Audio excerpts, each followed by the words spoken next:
Yo, Yo, yo. okay, let me just, sorry about that, man. Um, That's okay. hey, I'm saying that's fine. That's okay. okay. Uh,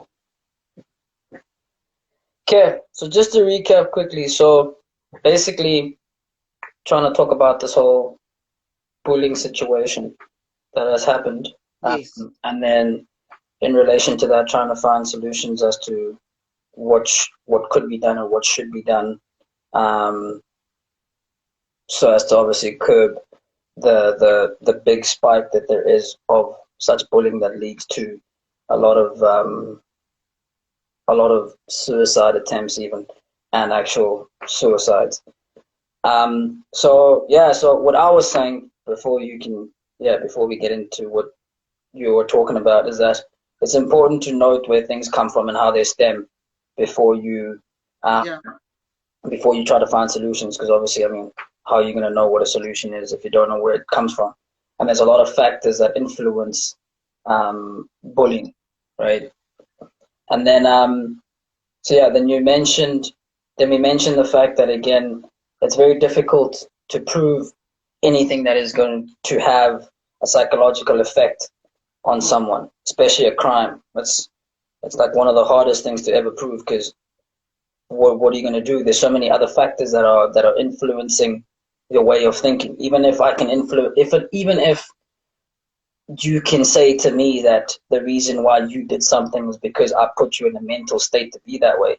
What proof is there besides that? You know, it's very difficult to prove that I was the only cause of this, right? Whereas physically, obviously, it's like, well, if I take a knife and I stab you, I did the stabbing, for instance, or I did the shooting. It's a bit more, smoking gun. Whereas with mental harm and things like that, there's a lot of other factors that you need to take into account. You can then people like if I say something bad to you now and Yeah. and you take it to heart, and then you go and you say again commit suicide or attempt to, you can blame it on me, Yeah. right? But then it's very hard to prove in the court of law, which is why then people kind of find it easier to then kind of just say, well, if it's so difficult to prove it and you can't really quantify it, and you can't really make it as the only reason that this happened, then the best thing to do is to go and name and shame and go on social media and retaliate back, right? And then the question On is, on certain yeah. Then the question is, well, then well, is on certain circumstances, I would agree with you that we can't obviously blame the one person for someone else's actions. yeah, However, if that person, the person that obviously committed the suicide, has now written a suicide note and said, "This is the person that actually pushed me to my limit," we're not gonna now say there might have been things that were underlying factors. However, this child did not mention those underlying factors. She chose to mention this child and this child only. We're not going to dig into something that's not been mentioned. Well, we can only go about what has been mentioned. And I mean, it was her final say. She could have said the event of things that actually led to her taking her life. However, the only thing she said pushed her to that limit was this child humiliating her in front of the other kids. yeah, fair enough. So Look, I don't see as to why we can now try and maybe dispute it and say there might have been other things. I'm not actually saying that there might not have been. However, if the person that committed the suicide did not mention any other thing apart from the girl that bullied her, we can go about actually now focusing on what has been said. Do you get what I'm saying? But yeah, now my thing is, we don't now necessarily need to now bully this child because she now was the bully, because she might have not known any better. And now my concern is we are now adults on social media trying to look for this child's pictures, trying to shame this child, trying to get the child arrested, trying to make the child feel how it is to be bullied. But now, are we making the situation better? I would say we're not. this is a child. We should remember that. We should always put it in our minds that this is a kid, basically. She might have not known that her actions might lead to someone killing themselves.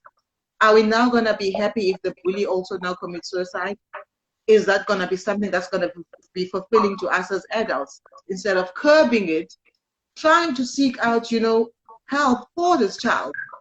There's nothing we can do for the one that's already passed away, but we can still try and help the one that is actually the bully, because she might also have been bullied or abused in some way or the other.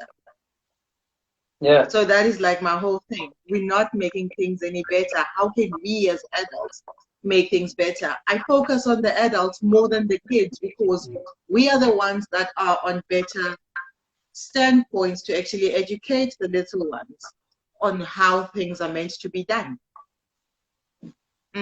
Yeah. Okay. So I'll get back to the last part, but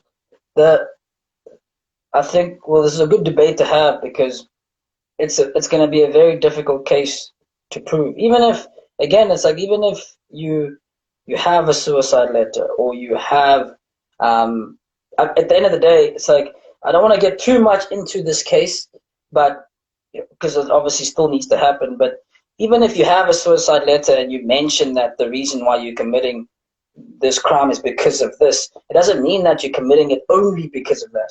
It doesn't mean that there's not other factors. You can't just, as a defense, say, the other girl, as in her defense, they can't just say, we're just going to leave those factors out of it. Because clearly, again, it's like, let's say if she bullied someone else and that person didn't commit suicide, then what then? It's like, obviously, clearly, there's something else that was underlying there that she didn't have to mention, right? So it's not like those factors that could have influenced her being in that state are null and void, and all the blame should be then just put into the fact that this girl was part of the suicide, even if there is a suicide letter.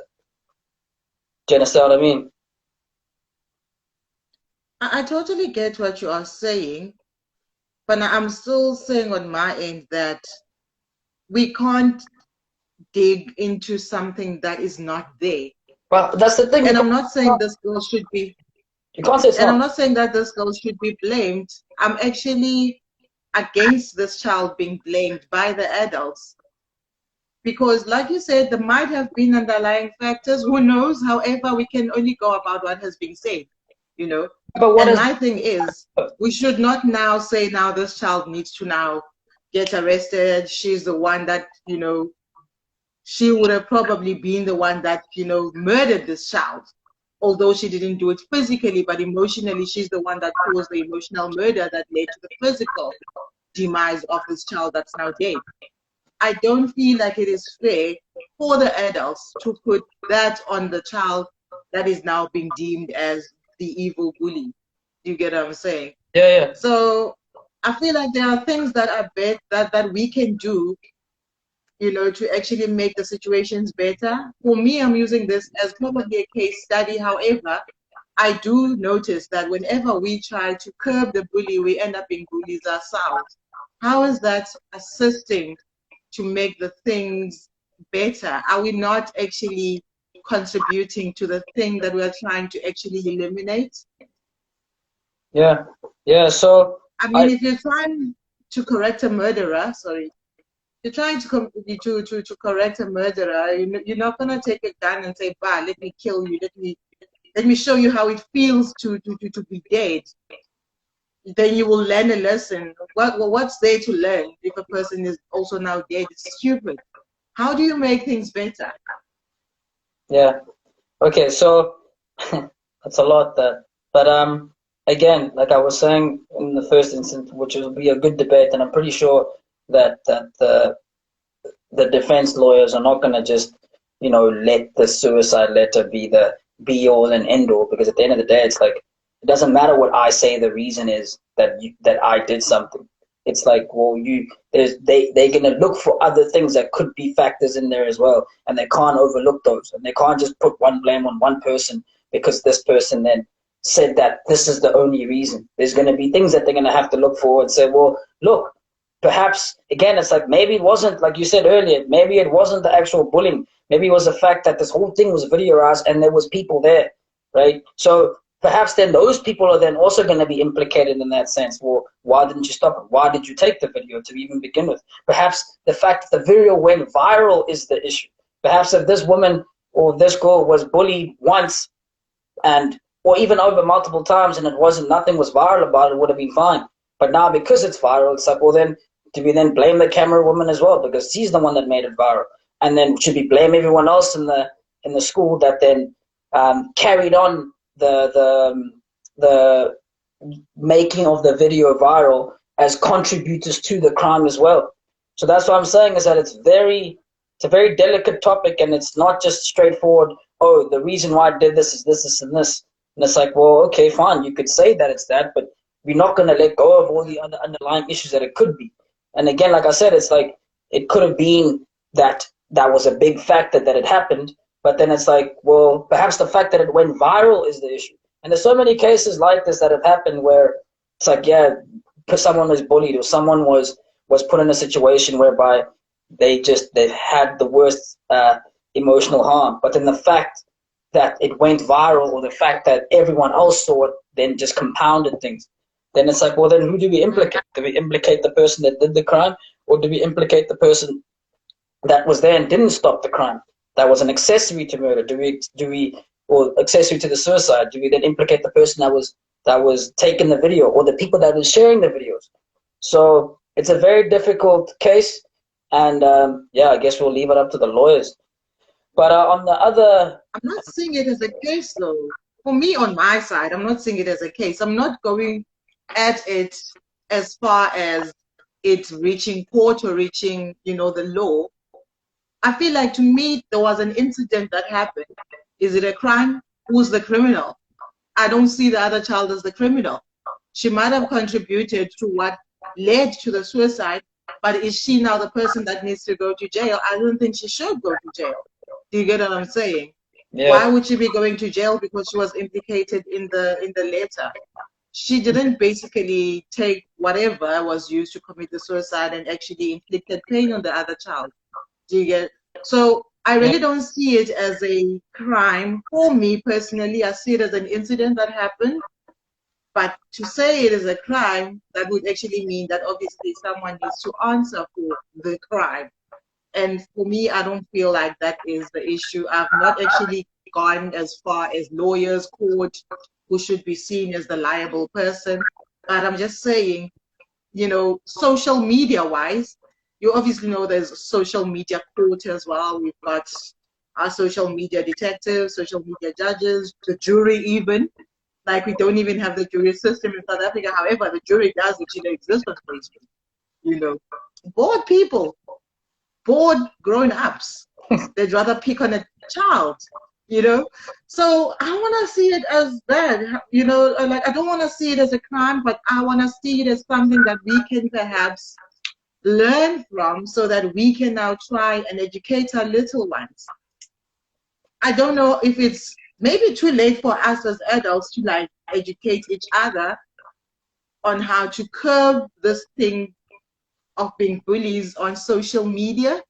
Because if you try to actually tell the person who's trying to correct the bully, you can't correct the bully by being a bully yourself, then 10 other people are going to come at you. Yeah, you're defending this child. Are you this child's mother? Are you this child's blah, blah, blah? There's always a reason as to why you are seeing as the person that's now defending this child. You're not defending this child necessarily. You are just trying to eliminate this thing before it spreads. Yeah. No, I agree with you for the most part. Again, there was a lot there. So yeah, no, I do agree with you. I do think though that there is a crime committed in the sense of the assault. So that could be fined, or that could be whatever it is that the courts decide. But there's definitely an assault that you can go to, that she needs to go and answer for. But then to take it to the point where you're saying that she's the ultimate reason for the crime or for the suicide, that's a bit too much. But So there needs to be something done in terms of the assault, right? But going back to now what you're saying with this whole social media thing, it's probably the I don't know where it comes from, man. Like that it's these safe spaces and these cancel cultures that people feel safe under, and they group each other up, and then they put themselves into little pockets, and you need to think this way, and if you don't think that way, then that means that you are against us, and you take offense to that. There's no longer dialogue. There's no longer like this. There's no longer that I can disagree with you and you can disagree with me, and then we can walk away from the conversation um, both happy or both neutral. It's like as soon as you disagree with me, then boom, I have to attack you, and that's what social media has become, especially Twitter, where it's like you don't agree with me, then I'm gonna come out and bash you, and yeah, exactly what you're saying is that it's very easy for someone to be behind their phone and texting what they think and bashing other people, instead of actually giving out advice and trying to help other people in terms of what the right thing is to do and actually to listen. So I think again a lot of these issues come from the fact that you're in a little safe space, and what happens is that you don't think that you even want to listen to the next person, and then as a result of that, you then just kind of pocket everything that's around you. You just say, "Ooh, I want to just climb on this and say that," and then if you say something else, then you're gonna just bash you. So yeah, those are social media bullies as well. But then again, it's like Yeah. it's difficult to uh, to call that violence, even though it really is. So, and what's interesting to note as well with this whole bullying thing is that women are generally also kind of very much more sensitive when it comes to sensitivity psychology issues, right? Whereas men really aren't.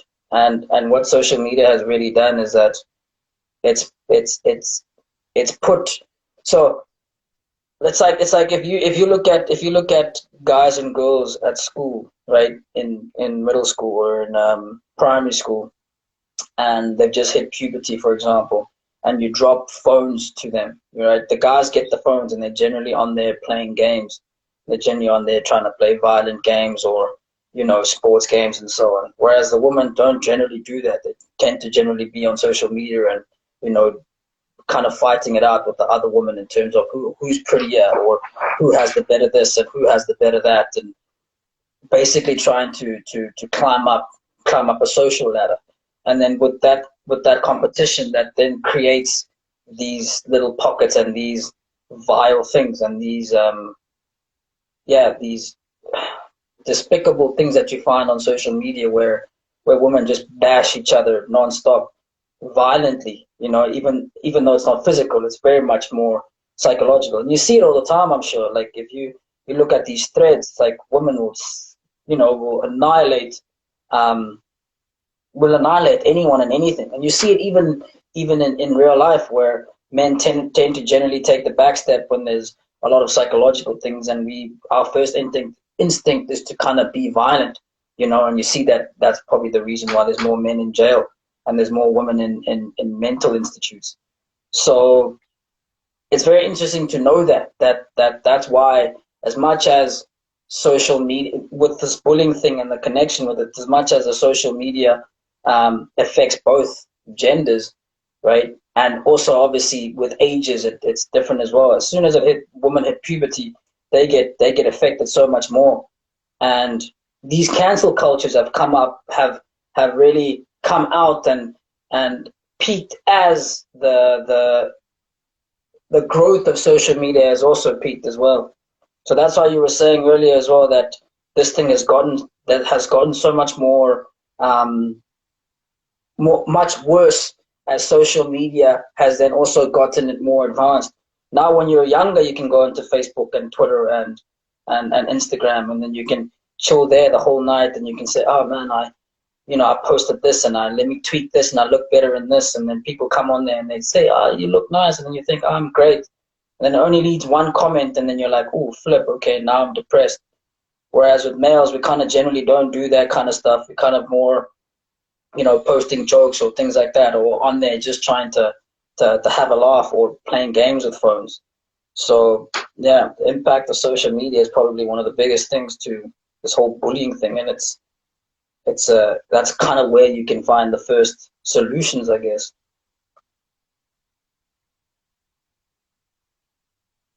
No, I do hear you. Yeah, that was quite a lot, hey? I don't really want to go back to what we had spoken about, you know, what we deem as a crime and what not. But I mean, I would obviously also want to put it out there that common assault. Have you ever seen someone going to court for, you know, smacking someone else? No, it goes as far as the police station. So, I mean, there was a video, yes, but that video was, you know, it was purely common assault.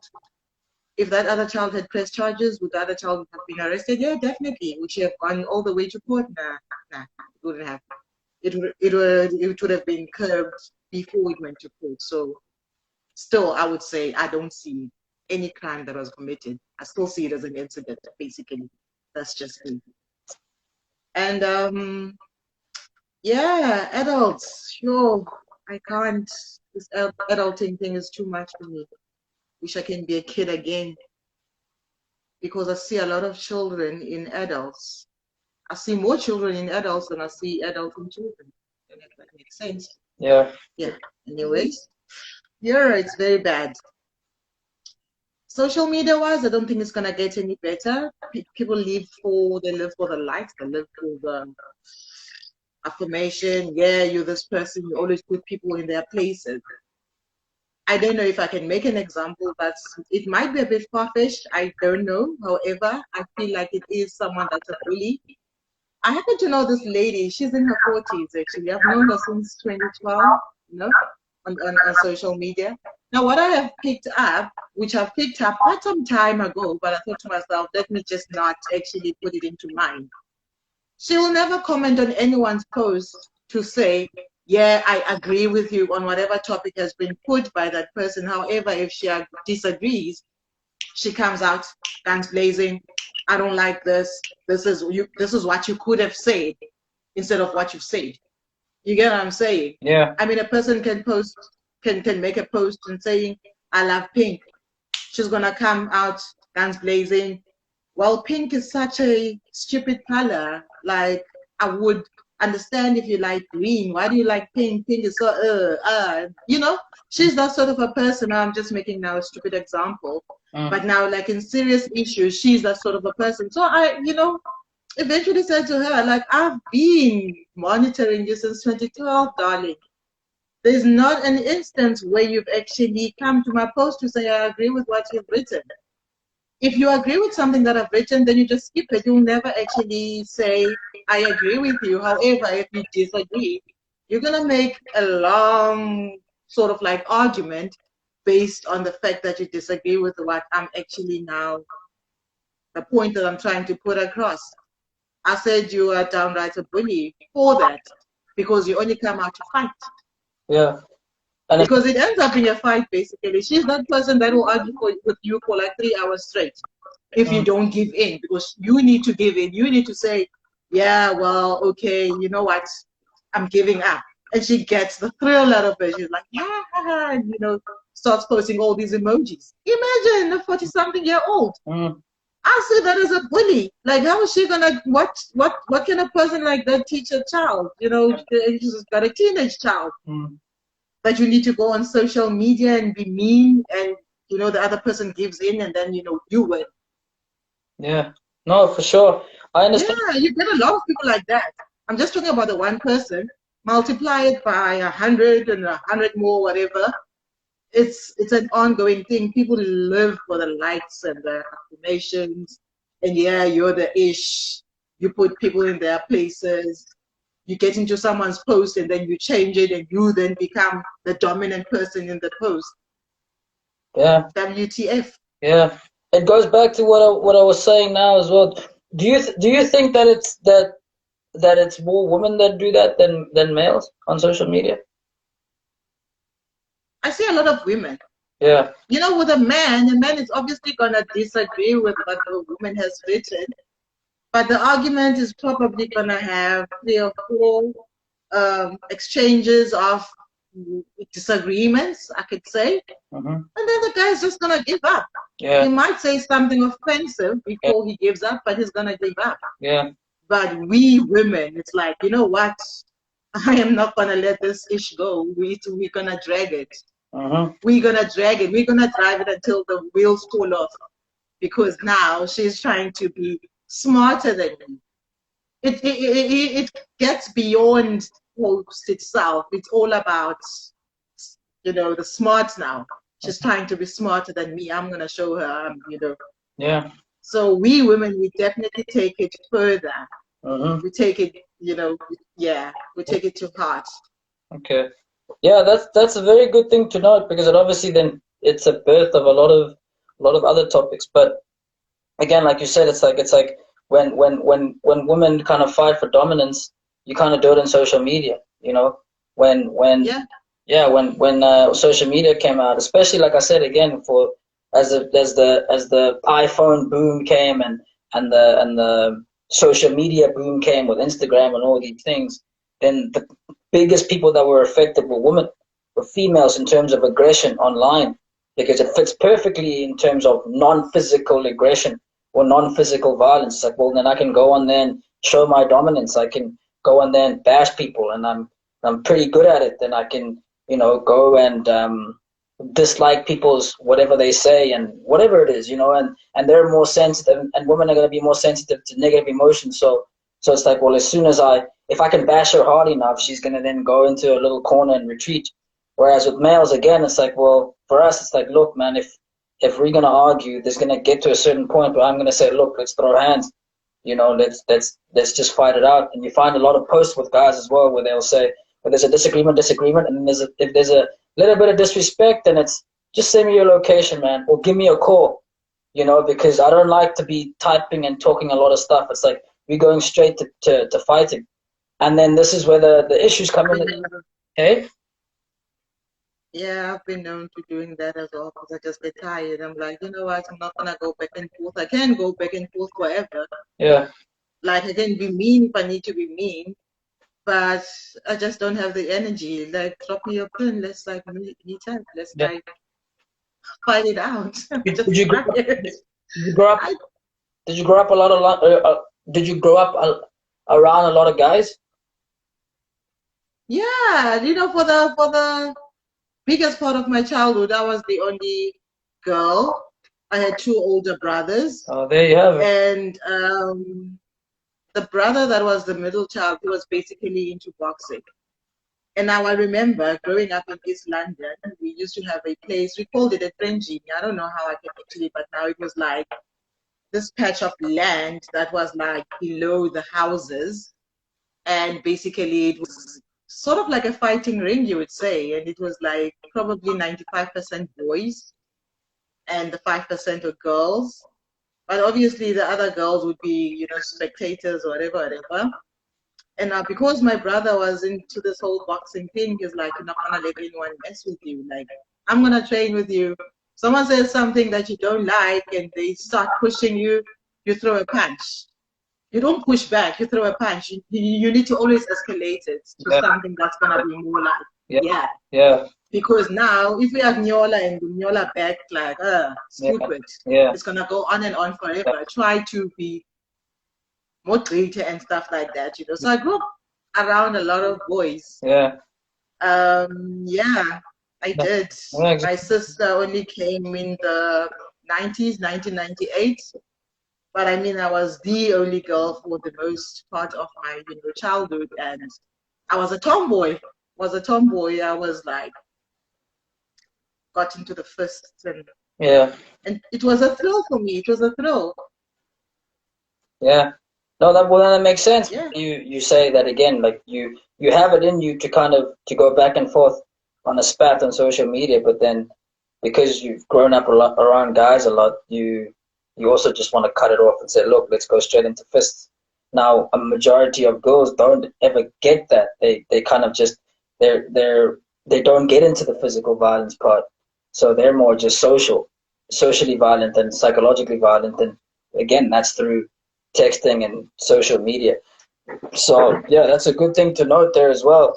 And then your sister that came in '98, is she then also the social media boom girl? My sister is into social media, but my sister is she's a complete opposite of me attitude-wise. She's a quiet one. Like I remember there was an incident where she hung around with the popular girls. Well, she just came from Miss London, and then she went to a local high school, and she basically befriended the popular girls. They seemed to like her, maybe because she was a quiet one, mysterious one, or whatever. She wasn't dominant. And then the other ones, obviously they're like circles and stuff, So now they're obviously now asking, why is the new girl getting into the circle? We've been trying to be friends with these girls, but they've never been interested. So now they were following her after school, like, why do you think you're special? Why do you think you're better than us? Blah, blah, blah. And I was like, so what was your reaction? She said, nah, just kept quiet and kept walking. Yeah. Really? If it was your brother. Because my thing is, if it was your brother, what do you think he would have done? What, my eldest brother? Yeah. Yeah, that one, anything was, anything turned physical for that one. Like, that is how he put things into order. I will beat the respect out of you. If you don't respect me, by the time I'm done with you physically, you're definitely going to respect me. Like, unfortunately, he passed away. And it actually was through a fight that he did. And again, it was through, don't disrespect me, like we can fight it out. But now, obviously, he likes fists. He wasn't a person that liked weapons. You can have your knife, drop your knife down, let's not have a fist fight. But now you're not going to get that from anyone, like everyone and stuff. Other people feel comfortable fighting it out with knives, guns, blah, blah, and you're not going to dictate as to how the fight is going to go down. You just roll your fist if you're a first person. I don't know how you're going to win your first fight over a gun, but, obviously things happen. But now I know if it was him, he just takes the one. Like, he was that sort of a person. If it's 20 people, just tatom me, and then you deal with that person, and then the 19 are just gonna, scatter away because they've seen what you're capable of. Yeah. Apologies to hear about that. For me, I'm still that sort of a person. Like, if there's a confrontation and I see 10 people trying to bark at me, I'm always the one that's gonna highlight the one that has the most lip service. Then I deal with that one. I'm just gonna ignore the other people that are trying to put their point across, because I'm not gonna be speaking back and forth with 20 people. It's stupid. Get the one, try to silence that one. Once you silence that one, the others just feel weak as well, because they feel like that is their strongest person in the team. Yeah. That's just me. Yeah. And then going back to this bullying thing about with this woman. The bashing and all that name and shaming and character defaming thing that's going on online, is it mostly females that do it that you see, or is it the males? It's definitely mostly females than the males. You know how women are. Because now they are getting into, they will first try to find the picture of this person. They find the picture of this person, and I'm also not referring to previous incidences. They find the picture after they found the picture. Oh, those grades. Oh my goodness. Oh, this child is so ugly. Like, if the child is not socially classified as ugly looking, they will find something else that they're gonna actually try to put this child down with. Might be the weight, height, the way she dresses, even the picture quality of the phone. I know you mentioned iPhone, whatever, or was it Apple that you mentioned? But anyways, obviously the pixels of the phone as well. Oh yeah, she's using a Mobicel, that's why she's so bitter. Look at those pictures. Oh, they're blurry. If we can't find anything else to use against someone, okay, she's pretty, her hair is well done or whatever, The pictures are quite nice, however, the picture quality is a bit fuzzy. Yeah, let's check the picture quality. She's using Google. Stupid. You know, she can't afford a better phone. Oh yeah, someone get a better phone. That's why she's so bitter. That's why she's a bully. Jesus, does anyone ever think that people can drag it that far? But females do. Yeah. Females do. There's another question then. So, in saying that, right? So, do you then think that this whole gender-based violence movement, right, should actually also start focusing on women that do all of this violence that's on social media? Because I don't even think like, yeah, men obviously are violent. A small proportion of men are violent, and they need to be taken to task for it, right? But I just get the sense that there's too much of a talk about that and none of the talk about the underlying psychological and social issues that predominantly a small minority of females do. It's like, well, we just focus on the physical violence and then leave the psychological one. You know what I mean? Do you think that then with this whole gender-based violence thing, for it to truly actually be about genders and not just, you know, domestic kind of violence between males and females and males doing the crime? So like, do we also not want to focus then on the social media that is a result, or the social media that is also a massive issue, probably as bad as the physical violence that males do?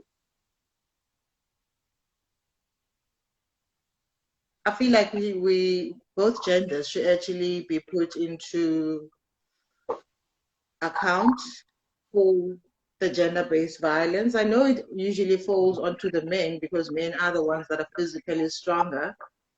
And I mean, I can curse you from the moon and back, basically.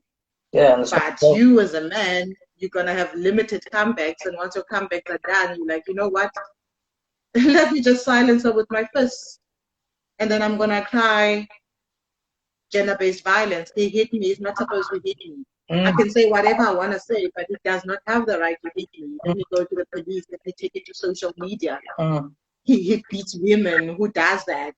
I'm so much physically weaker than him. But like, am I mentally weaker than him? I'm not. Because I basically made a grown man feel like a little boy. To such an extent that he felt like he needs to be physical with me to prove that he is actually a man. It's unfortunate, but we never see it as that. Because now whenever there's a gender-based violence incident that has happened, our thing is as women, whatever she said, he didn't have to hit her. He could have just walked away. How many people walk away from such incidents? And you know what? It's actually quite funny because I've noticed in many incidences where there was a boyfriend and girlfriend, you know, fight that ended up turning physical. You know, it would always be that a woman would then say, or most of the time I would say, a woman would then say, there's an argument, it's a back and forth situation.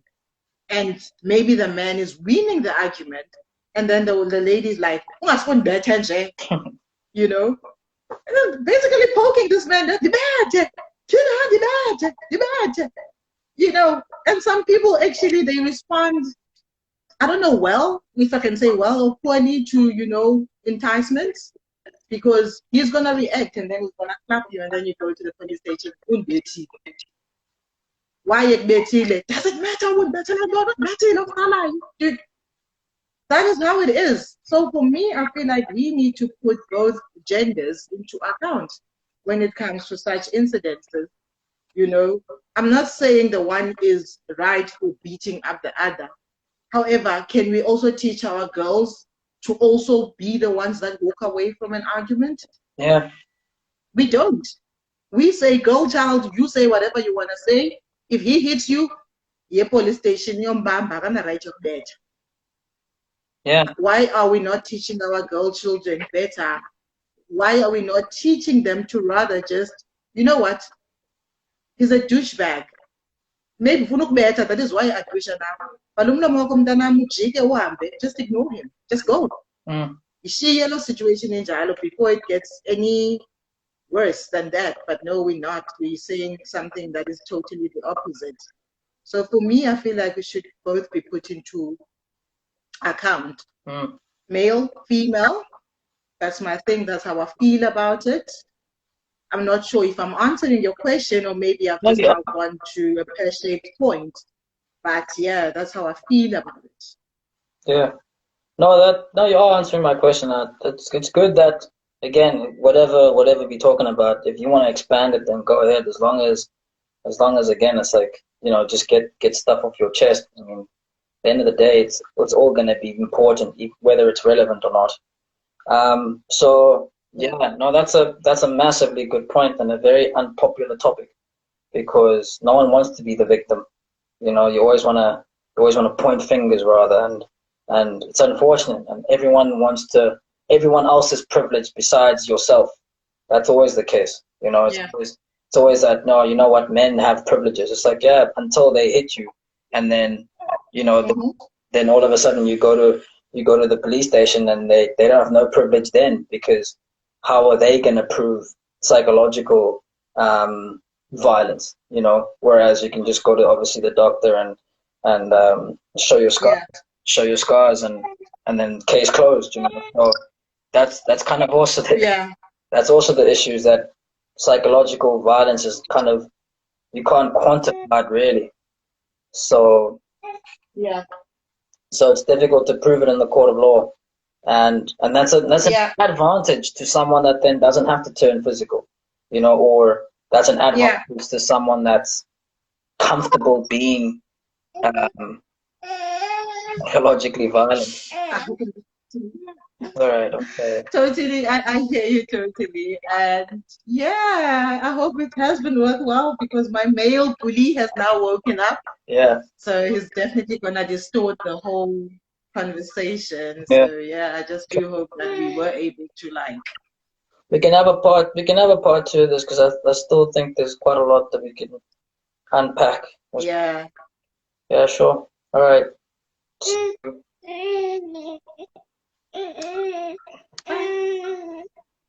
Oh, this was